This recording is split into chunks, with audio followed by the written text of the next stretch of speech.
నమస్కారం. నేను శివపార్వతుల కుమారుడైన గణేశుడిని. ఒకసారి నేను ఒక గొప్ప బహుమతిని ఎలా గెలుచుకున్నానో మీకు చెబుతాను. ఒకరోజు ఎప్పుడూ లోకాలు తిరిగే నారద మహర్షి మా కైలాసగిరికి వచ్చారు. ఆయన తన వెంట మెరిసే బంగారు రంగులో ఉన్న ఒక పండును తెచ్చారు. దాని పేరు జ్ఞాన ఫలం. ఆయన మా తల్లిదండ్రులతో, ఈ ఫలం చాలా మహిమ గలది. దీన్ని పూర్తిగా తింటే వారికి సమస్త జ్ఞానం, తెలివి లభిస్తాయి. కానీ దీన్ని ఒక్కరే తినాలి అని చెప్పారు. మా అమ్మ, మాతా పార్వతి, మా నాన్న పరమేశ్వరుడు నా వైపు, ఆ తర్వాత నా సోదరుడు కార్తికేయుడి వైపు చూశారు. ఆ పండు మా ఇద్దరికీ కావాలి. న్యాయం జరగాలని వారు ఒక పరీక్ష పెట్టారు. మొత్తం లోకాన్ని ఎవరు ముందుగా చుట్టి వస్తారో వారికే ఈ జ్ఞాన ఫలం దక్కుతుంది అని ప్రకటించారు. నా సోదరుడు కార్తికేయ ఒక్క క్షణం కూడా ఆలోచించలేదు. అతను చాలా వేగంగా ఉంటాడు. వెంటనే తన వాహనం నెమలి పైకి ఎక్కి ఆకాశంలోకి పరుగెత్తాడు. తిరిగి వచ్చేసరికి కలుద్దాం గణేశ అని చెప్పి లోకాన్ని చుట్టి రావడానికి వెళ్ళిపోయాడు. నేను నా వాహనం, నా చిన్ని మూషికం వైపు చూశాను.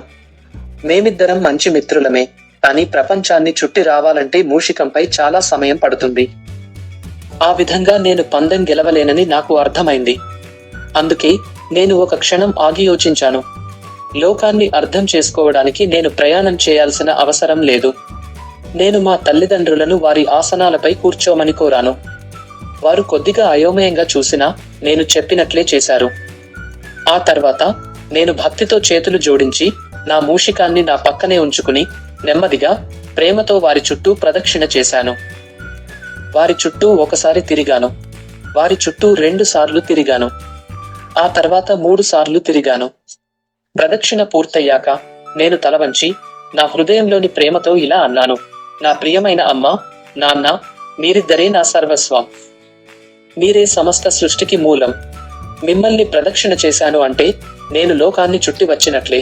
పరమేశ్వరుడు మరియు మాతా పార్వతి నా భక్తికి, తెలివైన ఆలోచనకు ముగ్ధులయ్యారు.